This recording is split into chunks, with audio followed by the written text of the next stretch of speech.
కోపం ఉంది. ఆ మధ్య ఒకసారి మాట్లాడుతూ ఏమన్నాడు, జర్నలిస్టులను చూస్తే వల్ల చెంపలని వాళ్ళ కొట్ట బుద్ధి అవుతుంది అని ఓపెన్ గా పబ్లిక్ మీటింగ్ లో మాట్లాడాడు. వల్ల చెంపలు వాళ్ళ కొట్టాలనిపించిందట ఆయనకు. ఆయన అంత కసి ఉన్నది మీడియా మీద. అది నేను చెప్తలేను, రేవంత్ రెడ్డి గారే పబ్లిక్ మీటింగ్ లో చెప్పిన మాట గుర్తు చేస్తున్నా. ఇవాళ ఆయన కడుపులో ఉన్న ఆక్రోశాన్ని ఇవాళ అక్రమంగా అర్ధరాత్రి పూట జర్నలిస్టులను అరెస్ట్ చేస్తూ వికృత ఆనందం పొందుతా ఉన్నాడు రేవంత్ రెడ్డి గారు. ఇవాళ మీడియా అనేది చాలా ముఖ్యం. మీడియా ప్రశ్నించడం మానేస్తే అధికారంలో ఉన్న వాళ్ళు బరితెగిస్తారు, ప్రజలకు మోసపోతారు, ప్రజలకు గొంతుక లేకుండా పోతుంది. ఇది ప్రజాస్వామ్యానికి ఎంత మాత్రం మంచిది కాదు. ఇదే కాంగ్రెస్ ప్రభుత్వం, ఇదే రేవంత్ రెడ్డి గారు ఆ రోజు ఏమన్నారు, ప్రజాపాలన అంటే మేము ఒక 7వ గ్యారంటీ ఇస్తున్నాం, 7వ గ్యారంటీగా స్వేచ్ఛనిస్తున్నాం, 7వ గ్యారంటీగా ప్రశ్నించే హక్కును ప్రజలకు కల్పిస్తున్నాం అని ఆ రోజు గప్పాలు కొట్టారు. మరి ఇలా అధికారంలోకి వచ్చిన మరుక్షణం నుంచే నియంతృత్వంగా వ్యవహరిస్తున్నారు, ఎమర్జెన్సీని తలపించే విధంగా వ్యవహరిస్తా ఉన్నారు. నిన్న అర్ధరాత్రి పూట జర్నలిస్టులను అరెస్ట్ చేయాల్సిన అవసరం ఏమొచ్చింది?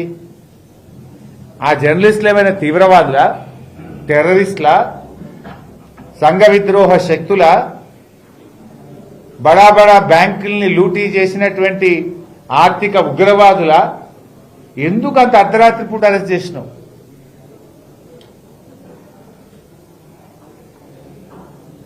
వాళ్ళకి నోటీస్ ఇవ్వచ్చు, పిలవచ్చు కదా. ఇలా అందులో ఒక అరెస్ట్ చేసిన ఒక జర్నలిస్టు పరిపూర్ణానందచారి. ఈ సంఘటన జరిగినప్పుడు 3 రోజులు శబరిమలలో ఉన్నాడు. ఆయన 3 రోజులు లీవ్లో ఉన్నాడు, శబరిమలలో ఉన్నాడు. ఈ విషయంతో సంబంధమే లేని చారిని అర్ధరాత్రిపై అరెస్ట్ చేసుకొచ్చేది. అంటే మీరు ఎంత నియంతృత్వంగా, ఎంత ఏకపక్షంగా చేస్తున్నారనడానికి ఉదాహరణ ఇది. వీళ్ళ మీద ఎస్సీ ఎస్టీ కేసు పెడదామని ఆలోచన చేసిండ్రు. అరెస్టు చేసిన జర్నలిస్టులో సుధీర్ ఒక దళిత బిడ్డ. అంటే దళిత బిడ్డ మీదనే దళిత కేసు పెడతారండి, ఎస్సీ ఎస్టీ కేసు. ఆహా, ఏం ప్రజాస్వామ్యం రేవంత్ రెడ్డిని ఇది. నేను అడుగుతున్నా, ఇవాళ ఆ సజ్జనారు కాంగ్రెస్ కండువా కప్పుకో రాదాను, ఏం మాట్లాడుతున్నావు నువ్వు? మీ డీజీపీ నువ్వు, మీరు మీ కాకి బుక్ ఏం చెప్తున్నది? మేము చట్టాన్ని అమలు చేస్తున్నాం. మరి ఆనాడు కేటీఆర్ గారి మీద అడ్డగోలుగా మంత్రి సురేఖ మాట్లాడినాడు, నీ చట్టం ఏమైంది? ఆ రోజు కూడా బాధపడ్డది ఒక మహిళనే కదా. ఆ రోజు అడ్డమైన ఆరోపణలు చేస్తే మీరు కేసులు పెట్టకపోతే, మీ ప్రభుత్వం చర్యలు తీసుకోకపోతే కేటీఆర్ గారు ఆవిడ మీద సూట్ ఫైల్ చేసినారు. సురేఖ గారి మీద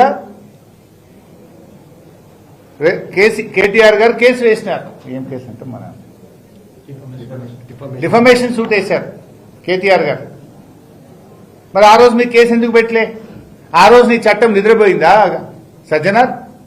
ఆ రోజు కాకి బుక్ పనిచేయలేదా సజ్జనార్? ఇవాళ ఒక మహిళ మీద అయిందని తెగ బాధపడుతున్నాం. మరి ఆ రోజు కూడా ఒక మహిళనే కదా, ఒక మంచి నాయకుడు, ఈ రాష్ట్రానికి పేరు తెచ్చిన నాయకుడు కేటీఆర్ గారి మీద అడ్డగోలుగా మాట్లాడితే మరి ఆ రోజు నీ చట్టం ఏం చేసింది? చట్టం చుట్టమైందా ఆ రోజు? ఈ రోజు ఎందుకు ఇంత అర్ధరాత్రి పూట చేస్తున్నారు?